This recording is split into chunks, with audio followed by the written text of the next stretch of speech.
Okay, so probably we can slowly start while more people still get joining. So thank you everyone for joining. Welcome to this fourth episode of the series of the Global Surgery webinar episodes, co-hosted by the Junior Doctors Network Working Group on Global Surgery and Incision. My name is Dr. Pablo Estrella Porter. I'm a public health and preventive medicine specialist from Ecuador working in Spain, and I chair the Junior Doctors Network of the World Medical Association. It's a real pleasure to host you all here. But I want to first thank Dr. Pretty, who has been the head and hands behind all the series to come possible. And thank you also, Dr. Sebastian, for joining us for this session. So I'll give you the floor, Dr. Pretty, so you can also give us the tour for today's session. Thank you, Dr. Pablo. First of all, thank you, Mr. Sebastian. It's a pleasure to have you on board today. We have been observant of your work in the Global Surgery platform for the past 2 years. Your work with the Global Surgery Foundation and the SURGhub has been phenomenal, which is going to change the landmarks in the global surgery future programs in the times to come. So, without further ado, let's start the presentation. And for the viewers, we will have 30 minutes for presentation and the last 15 minutes for the question answer session. So please pay attention and keep your questions at hand at the end. Thank you. Mr. Sebastian, all over to you. Thank you so much. Yeah, it's really nice being here. And yeah, it's an honor to speak here. And congratulations on the series and yeah, bringing together speakers on very interesting topics around global surgery. So before I jump in, just very briefly about myself. I'm Sebatian Hofbaur. I am from Austria originally. I am not a doctor, actually. I'm a mechanical engineer. But upon graduation, I started working at the United Nations in project management, education, and training. So I worked at the UN Institute for Training and Research, which is one of the two hosting organizations behind SURGhub. Now I'm working as program manager and lead for the SURGhub platform at the Global Surgery Foundation, the GSF, which was actually incubated in the UN. So that's the link. So I'll just have a brief presentation.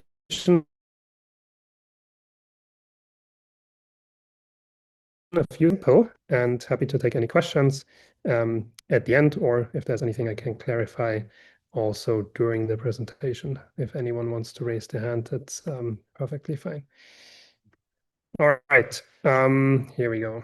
So briefly about SURGhub, just in terms of the overall framework, it is the United Nations Global Surgery Learning Hub. That's a mouthful, so in short, it's SURGhub.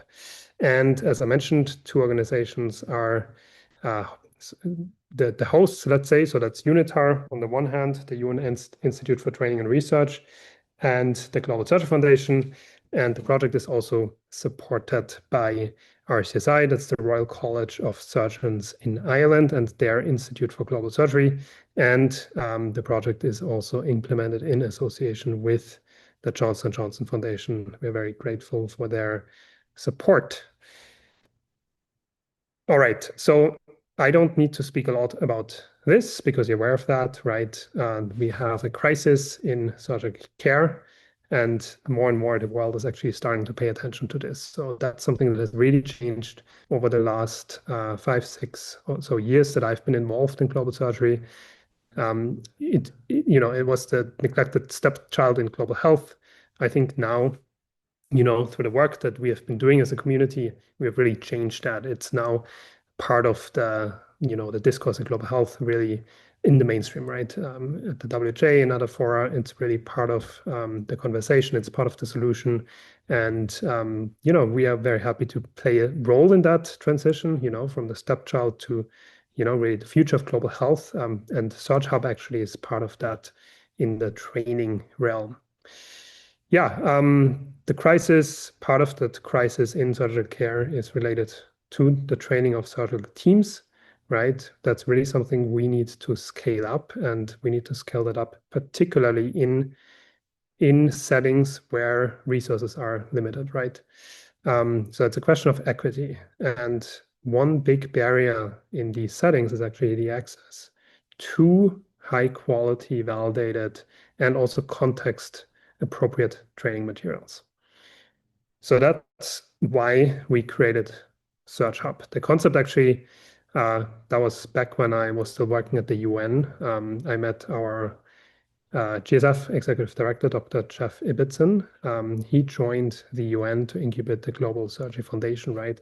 As that sort of crazy idea almost to create an organization that would focus on surgical care with a comprehensive model, sort of, comparable to the Global Fund, similar to what the Global Fund is doing for HIV, TB, and malaria. The idea was to create something similar for surgical care, right? That was the sort of crazy idea back in the day.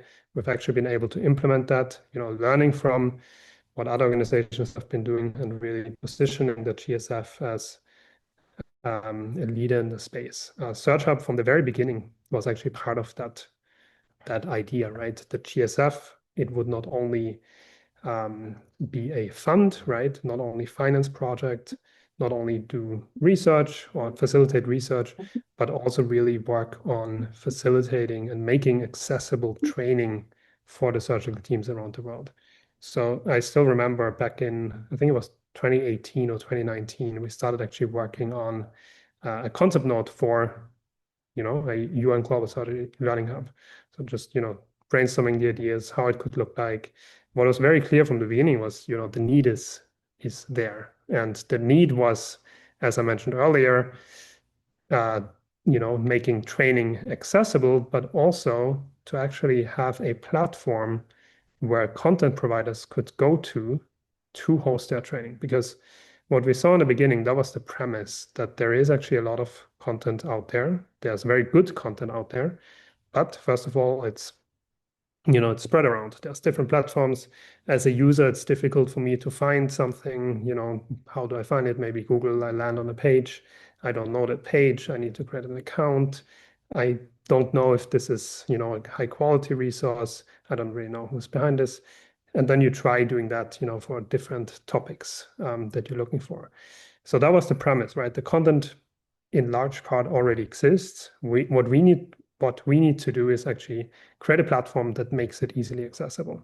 So that's what we, attempted to do, to create a one-stop shop for surgical training, specifically for resource-limited setting. And SURGhub is the very first UN-backed training platform specifically for surgical care. We launched a little bit over 2 years ago in summer of 2023. And since then, the platform has really taken off. So even in our wildest ambitions, we didn't think it would be that successful in terms of, some of the impact metrics that we are tracking. The most obvious one is actually users. And we just reached a very significant milestone that I'll share about in a few minutes. The other one that you see on the screen we're quite proud about is that we won the THE Award, so the Times Higher Education Award for innovation in online training. So that was a big milestone for us as well. Great, so let me just go to the next one. Very briefly about our target audience. We like to think about it in two buckets, two customers in business terms, right? On one hand, we have our end customer or end user, and these are really the surgical healthcare workers, mainly in resource-limited settings. What does SURGhub do for them? So for them, it's very simple. It offers a quick and easy way to access high-quality courses, right? Again, it makes it very easy to find a course. It gives them assurance that the courses that are on the platform are of high quality because they're reviewed by a set of 3 committees. And at the end, they will get a certificate of completion, which is something that we've always been asked for, even for our webinar series.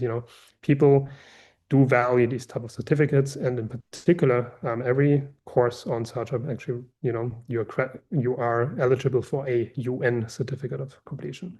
So that's the one customer that we have is really the healthcare workforce, and that's the most important one because that's how we can actually achieve impact. The people that are trained through SURGhub go on to care for patients, and thanks to the training they receive, they are able to better care for the patients. But the other part, the other customer, the other bucket are actually the content providers in surgical care. So again, the premise from the beginning was that content already exists. What we need to do, what our role is, what the role of SURGhub is to make it available. So we are not the ones as the GSF, we are not the ones actually providing the content. We are not the ones developing the content. We're not the ones implementing the training, right? We also do that, but if we look at SURGhub as a whole, the training that we do is actually a small part, right? So most of our impact on SURGhub is actually through our content providers or content partners. So those are the leading organizations in global surgery who have training content really spread around the world. We have, I think, 25 or so organizations now, continuously expanding. What does SURGhub do for them? A very straightforward way to host training courses. And some of these organizations are small. Those are some of the partners that we want to support because sometimes they don't have as many resources, but they really have very context appropriate and high quality training content, right? So what we can offer them is a very straightforward way to host their training courses. They don't need to think about the admin burden of uploading the courses, of managing the users, of designing some of the details of a course. That's something that we can offer, and also we can help them with analytics so that they understand how the course is used, what the learners actually like about the course, where there's room for improvement. And of course, by providing the course on SURGhub, it is instantly available to tens of thousands of learners. So it helps them increase the scale of the training potentially, finding new learners globally, but also it can upscale their course with a UN certificate. And very important, something we're very proud of is that the content providers actually retain full ownership of the content. So we are just the ones hosting it. The IP rights, the copyrights, etc., really remains with the content providers. Very briefly, I mentioned some of these already, the standard features. Quality assurance is very important. I'll have a slide on the committee structures, but essentially every single course is reviewed by 3 committees. We have the project scope committee, the content committee, and the technical committee, and they really assure that the courses on SURGhub are meeting our high quality standards. So making sure they're appropriate for the platform in terms of the scope. So again, that's that focus on resource limited settings, making sure that the content is of high quality in terms of the learning and development standards, in terms of this design of the course, interactivity, etc., and that it really fits the needs of the learners. We also have community features. So for some of our courses, including also learning series like webinars or live series, we have community features. So it is possible to build communities of practice, discussion fora, and it's something that we're seeing already. We have a few moderated communities like the self community of practice. It's a closed community. And then for our in-country programming in the GSF, we're actually also using SURGhub to build cohorts of trainees, essentially, and mentors. So post-workshop, for example, there's a community of practice, so you can continue networking, you can continue exchanging information, having access to different resources. Ownership, again, something we're proud of, and that's very important. The content partners retain full ownership, so we are not the ones taking ownership of the content. It really remains with the partners. Mobile support, so we have a mobile app both on Android and iOS, which is freely available for download, and content on SURGhub through the app can actually be downloaded for offline use. So if you're in a setting with spotty connection or high data costs, it's possible to download content on Wi-Fi and then use it, access it later. Again, this is something I am particularly proud of, usability. We made it so that it's very simple to find what you're looking for, right? You go to the website, immediately you see what you're looking for on the courses, right? This is why people are here.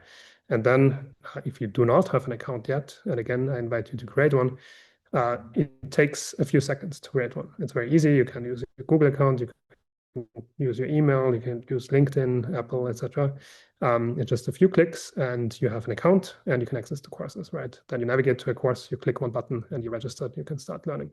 Again, very proud of that.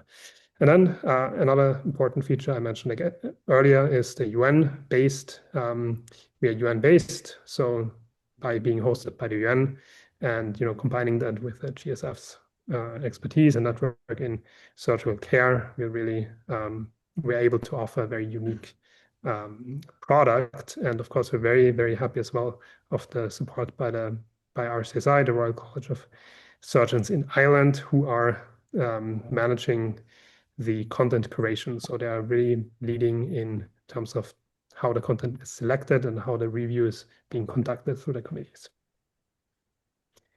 Partners, again, this is what really drives SURGhub. We are not the ones providing the content, but our partners are.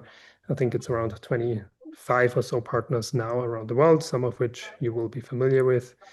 We have Axacon, we have COSAXA. We just signed an agreement with ICRC, the International Committee of the Red Cross, who made 3 courses available through SURGhub. And this is something that is constantly expanding. We have 132 high-quality courses freely available now for anyone who wants to take them.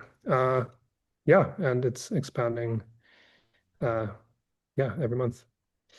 All right, briefly on the committees. So because this is actually a very important part of the whole process. So that's the quality assurance part, right?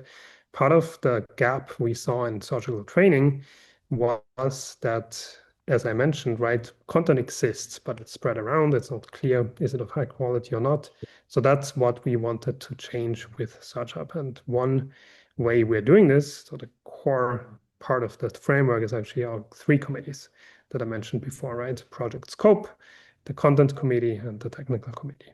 So I won't dive into detail. Every course, though, goes through a sort of a peer review process. So it's reviewed by each of the 3 committees. And at the end, they either say, this course can be uploaded to SURGhub, or they say it, for some reason it is not appropriate for the platform, but they also issue recommendations that the content provider can choose to implement. So again, it helps the content provider to actually upscale their courses because they get feedback from leading experts in the field on little changes they can make to the course to make it perhaps more effective. So we have around 30 committee members who are working with us, and they are supported in their review work by around 130 additional volunteers as well. So a little bit about the results. So I spoke earlier about a milestone that we reached just this week that we are quite proud of and excited about. We just reached 30,000 registered learners on SURGhub this week, I think on Tuesday. So the platform is really growing quite steadily. You see some of the other metrics on the slide. So 132 courses that are freely available, as mentioned. And we have issued over 13,000 certificates of completion to date. So that's the number of courses who have actually been completed from A to Z. And again, a very sort of interesting metric is the geographic reach. So we're actually in essentially all countries and territories of the world, 200 plus countries and territories. That's where our users are coming from. And the majority of our users and learners are actually coming from low and middle income countries. So that's obviously our target audience. So on the slide, we put that image here because the online component of SURGhub is one part of it. That's probably the biggest part, the foundation. However, what we're seeing more and more is partners actually using SURGhub in a hybrid fashion, right? So on the slide, you see Dr. Dan Deckelbaum from McGill University, who is managing the trauma team disaster response course. And that one is actually implemented in a hybrid fashion. So participants of an in-person workshop, before they go to the workshop, they complete the course on SURGhub. They get familiar with the materials, they come prepared. And then, the feedback is actually they the workshop becomes much more effective for them. And again, for the content provider, it's a nice way to not think about the platform management, the admin burden, etc., etc. They simply send the link to the participants, they take the course, they get the certificate, and then they can go on to the workshop. So those are some of the interesting things we see content partner use SurgHub in ways that we didn't necessarily plan from the beginning, right? And I mentioned at the GSF ourselves, we are using the platform in a similar fashion. This year we launched country projects in several countries, including in Kenya, Kano State, and in Kenya, in Nakuru County, and Kano State in Nigeria.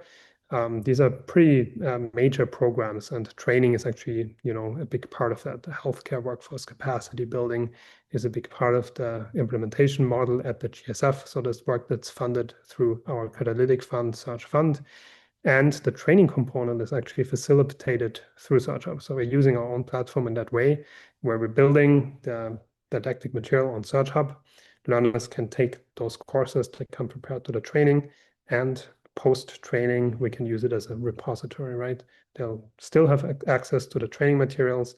They still have access to the community features, and it's a nice way to build an ongoing community. So mentorship, again, is something that's quite important in our Surge Fund programs, and it's really facilitated through SurgeHub as well.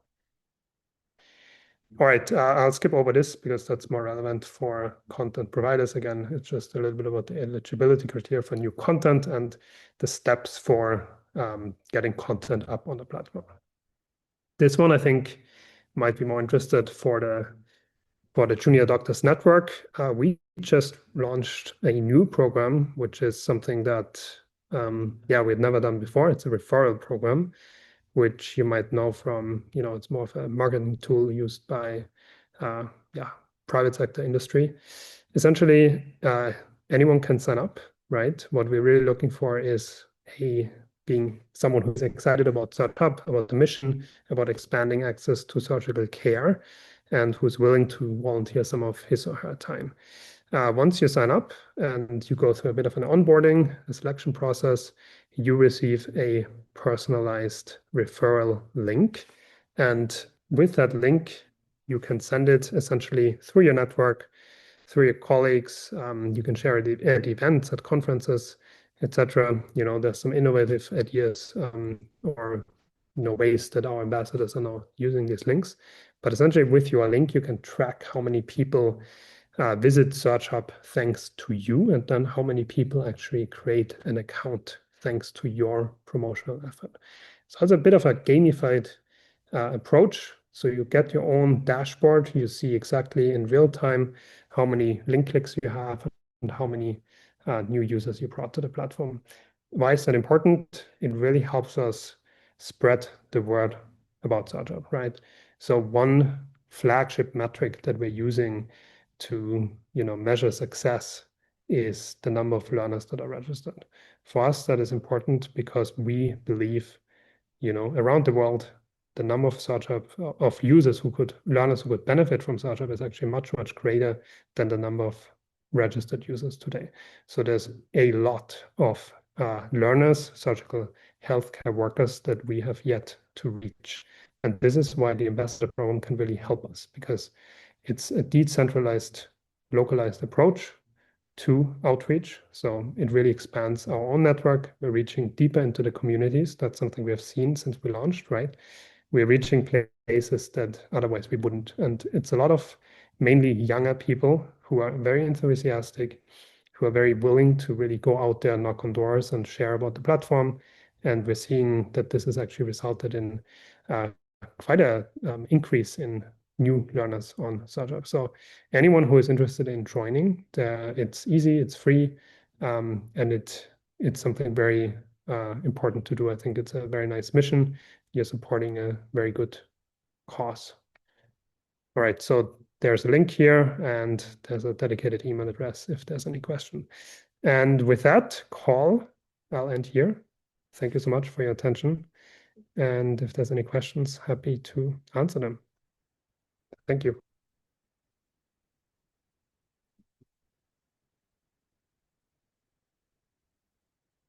yeah, Dr. Preti, I think you have your hand up. Thank you, Mr. Sebastian. That was a wonderful presentation. So I'll start with the first question.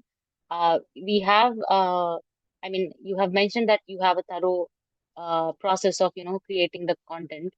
My question is, surgical education, medical care, changes with evidence and ongoing research activities. So how does SurgeHub updates its existing curriculum? Does it add to it, or does it completely recreate the entire course material? What is the process around it? Yeah, this is a very important point. As you say, it's not static, right? There's new evidence, there's new best practices, there's new information. So that's definitely part of the review process. So right from the get-go, we need to make sure that these courses are up to date, that they meet the quality standards. And then, as I mentioned, the committee might issue a recommendation, or they will say, okay, this course can be uploaded. However, it is important that this piece is improved or updated, etc. So that's part of it. The other part is that the committee has decided that once a course has been approved, that approval is good for 5 years. After 5 years, the course will be going through the approval process again. So similar to a new course, it would just again go through that review process, and that is an opportunity to see for the reviewers, does anything need to be updated? Is there new evidence around this topic? And then again, that feedback will go back to the content provider, who has then the opportunity to update the course. All right, thank you for the answer. I request viewers to drop their questions in the chat box.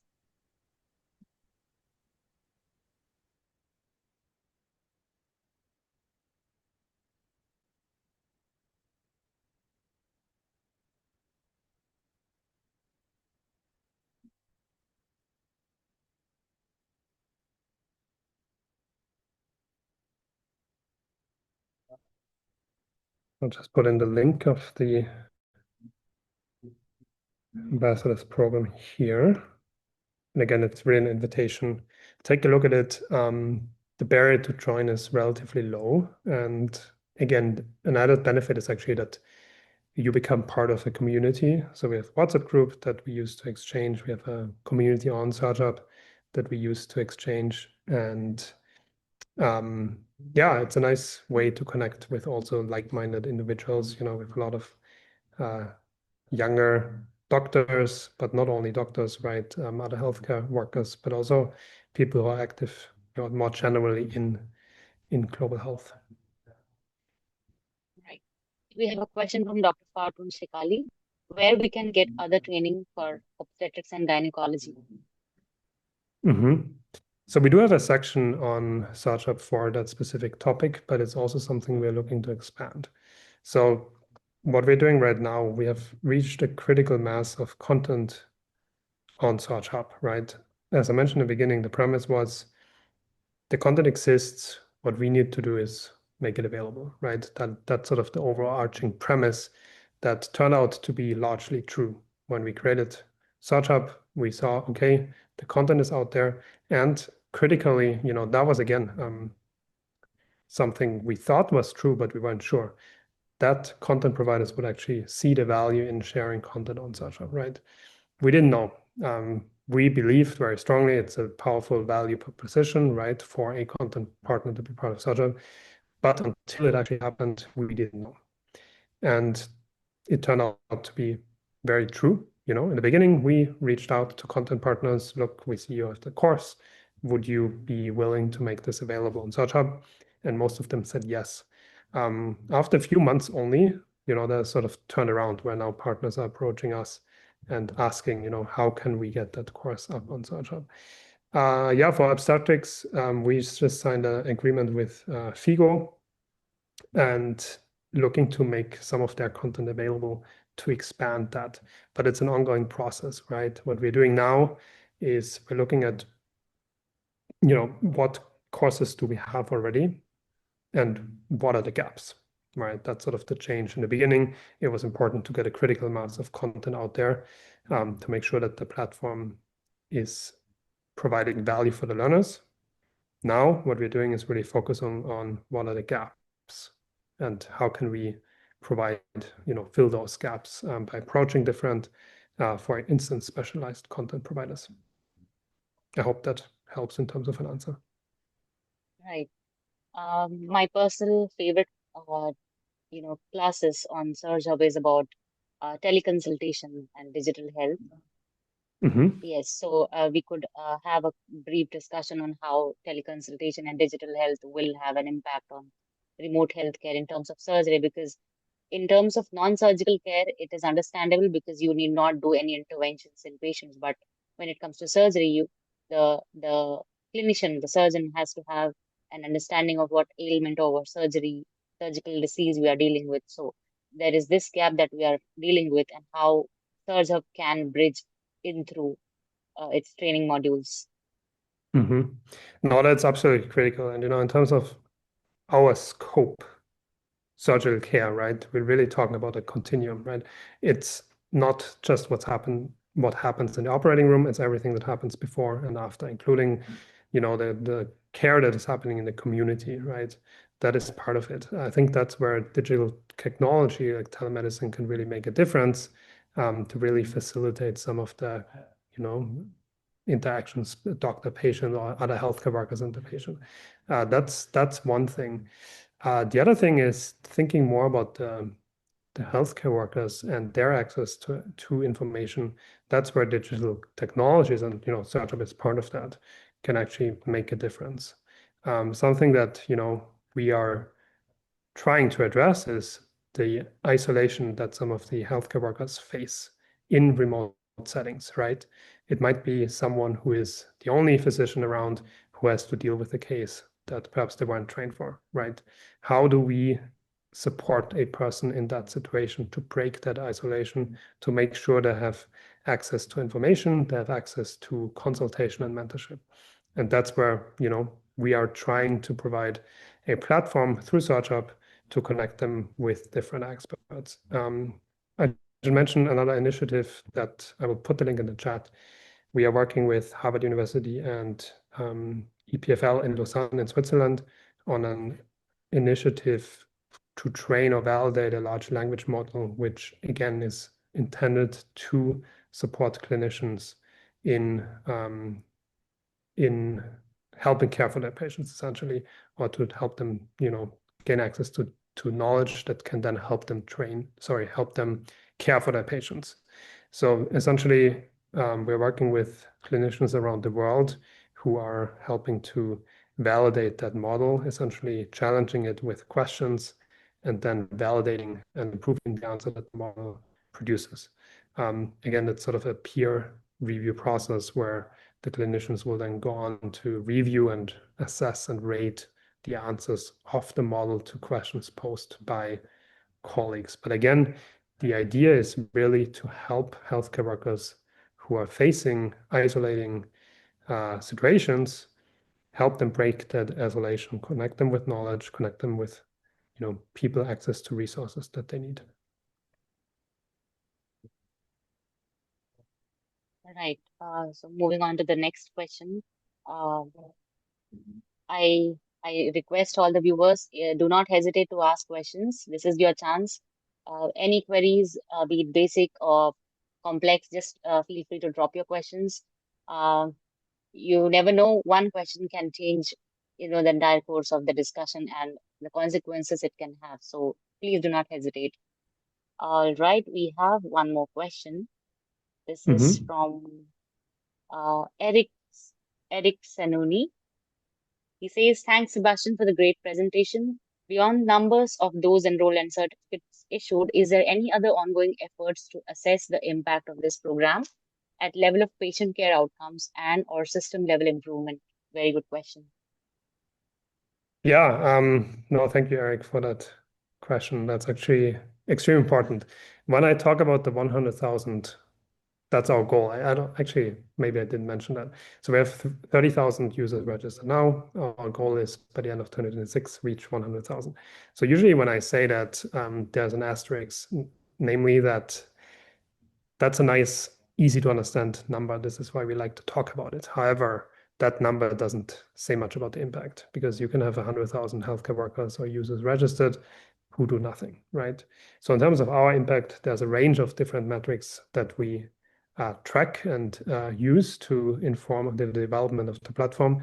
Some of them are, related to how active are the users. So monthly active users, for instance, how many course enrollments do we have, right? That's whenever someone clicks to register on a course, that's one enrollment. How many certificates are we actually handing out to learners? So that's, when someone completes a course, that's improves the knowledge, essentially measured by the certificate. But there's much more that we can do, and it's something that we're working on in terms of showcasing the impact to make it also, visible around the world to some of our partners is actually individual qualitative feedback. So we're working right now on a video on which will feature nurses who have taken some of the SURGhub training and how this has actually impacted their daily practice, right? So those are some of the stories we want to showcase around the world, anecdotally, right? Those are anecdotes. We hear from learners, right? That information is already out there. It's shared with us through the platform. It's shared with us in meetings and face-to-face, how clinicians, healthcare workers are actually using the platform, how it is making a difference in their day-to-day practice, and as you mentioned, Eric, in how they can treat their patients, because that's why we're here, right? That's why SURGhub exists. At the end of the day, we want to make sure that patients receive the care that they deserve. So those are some of the ways we're working on extracting and making visible some of that impact data. But yeah, just to mention, in the background, we're tracking these indicators, but what we really want to expand on is that qualitative feedback, those stories that are hidden in SURGhub. There's so much data in there. There's so many stories, 30,000 users now, many, many learners, and they all have a story to tell. So we're really trying to expand and showcase that. Thank you for the brief discussion on this one. We have another question from Colin Berry. He says, thank you, Sebastian. He wants to ask about perioperative courses, maintaining compliances with standardized surgical care, example, safety, surgical checklist. Is standard in parts of the world, but could be beneficial in low resource settings. Is SURGhub being used for organizations for compliance or training, or could it be? Yeah, definitely. So we have a lot of perioperative care courses available. One of which is, there's one specifically for perioperative nursing, for instance, and that is actually key. So, related to that is actually we have a lot of courses related to non-technical skills, which is hugely important in, for instance, improving the standard of care, improving patient safety. And in our own in-country training, it's something that we focus on a lot. So you mentioned the surgical safety checklist. That is part of our training programs in country. So we make sure that surgical teams actually are being taught how to use the checklist, how important it is, and how to make sure that it's being used as a tool, not only obviously during the training, but long after the training has finished. And that type of content is actually hugely important. So it's not only the strictly technical clinical things that we want to focus on, but it's also the non-technical skills that are very important for us. Wonderful. We have a member from Team Incision, Angela. She asks, in your presentation, you mentioned that SURGhub has 3 content review and quality assurance review committees. A lot of this content is directed at students, trainees, and junior doctors, and I can imagine would benefit from getting feedback directly from this category of individuals for feedback on appropriateness and relevance. Do these committees have students, trainees, and/or junior doctors? Yeah, I very much like that question because it's thought-provoking. And Angela, thanks for joining and for congratulations, because Angela is actually one of our top ambassadors sharing about SURGhub. So it's a very important question. So right now, to be quite honest, I don't think that's a focus of the committees, right? But we were actually surprised to see the interest from students, medical students, and early career professionals in SURGhub. So I do think that's something we should consider, to have representation from that quote unquote age group on the committees. I think that makes a lot of sense. So it's something I will bring back to the team, because I think it would be extremely valuable. I believe the ambassador program will be the key factor in choosing these future leaders who will be connecting to SURGhub, right? Yeah, So thanks, Angela. 100%. You have had a key contribution to this happening in the future soon. Adamson Phil has a question. How about the language or translations into other languages apart from English? Yeah, again, a very important question. We just discussed this at our recent committee meeting. Right now, the growth of SURGhub is really driven by English language countries, because that's where most of our content is available. It's simply where most of the content was available for us to source. It's also where our network is strongest. However, we want to make a push to source content in other languages. Part of that can be to actually translate content, right? It's something we are looking for funding for, external funding, to make that possible. In addition, through our networks, to reaching out to, for instance, partners in Latin America or other countries, regions around the world, to specifically look for content in different languages. So that's part of the change in outreach that we are now doing, right? First, it was really driven by trying to get as many courses on there as possible. Now we're looking at what are the gaps, and one of the gaps is simply content in other languages. So that's something that comes up a lot. We're being asked a lot about that. We do have some courses available in French and in Spanish, and that's something we are looking to expand.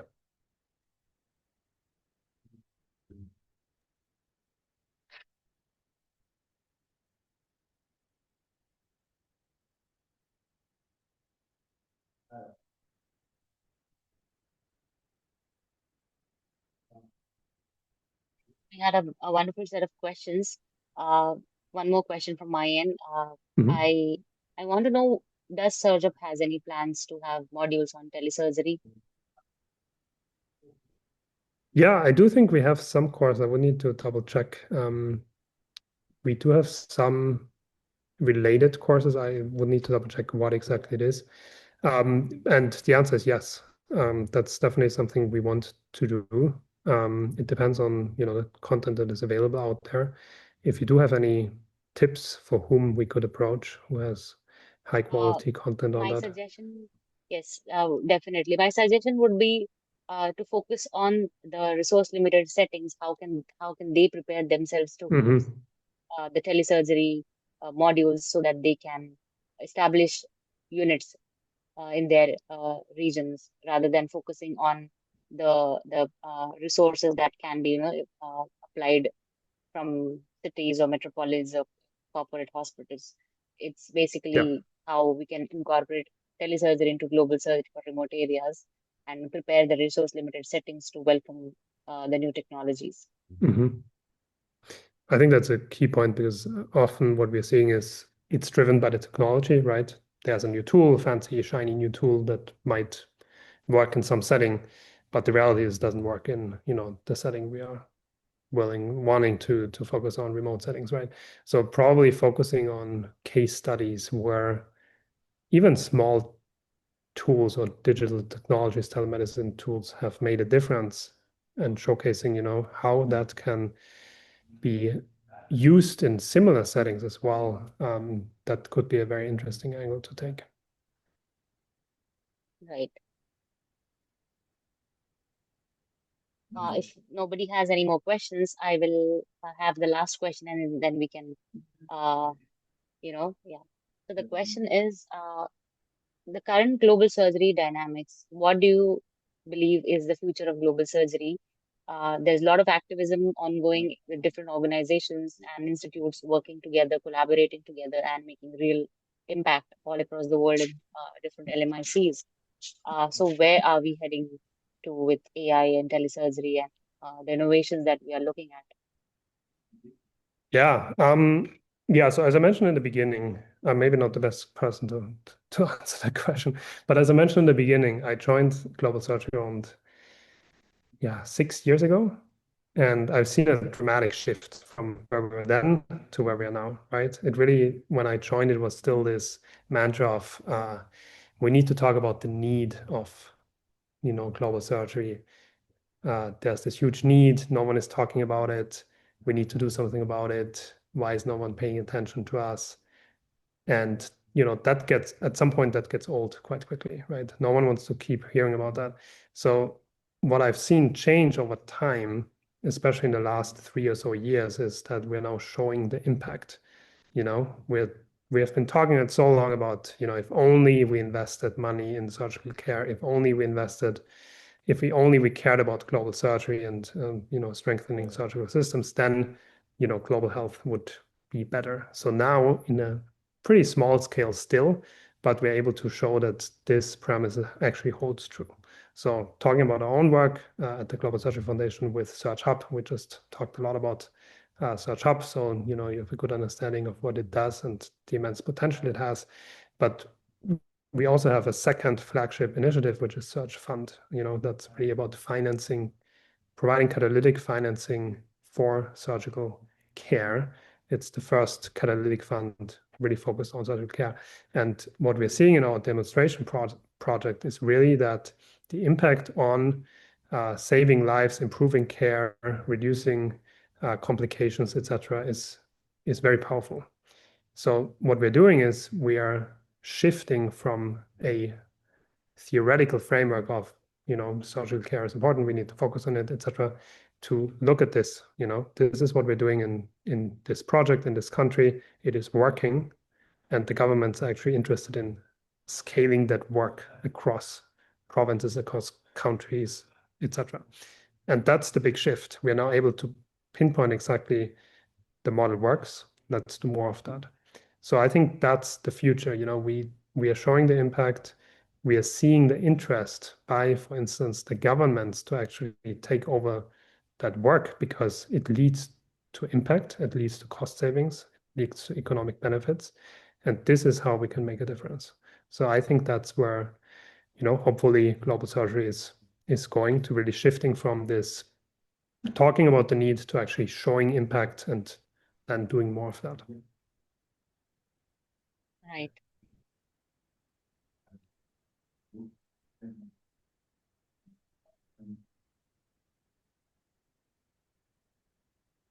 All right, then I think we can wrap up the session.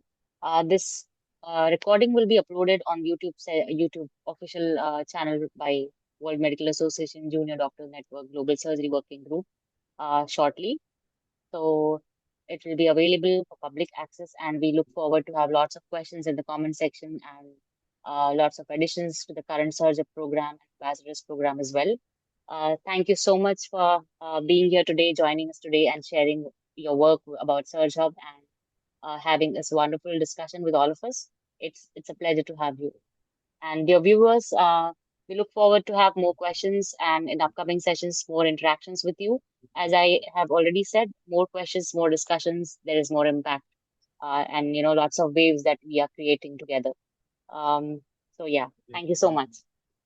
Thank you so much for having me, and thanks everyone for joining. Bye. Bye-bye. Thank you.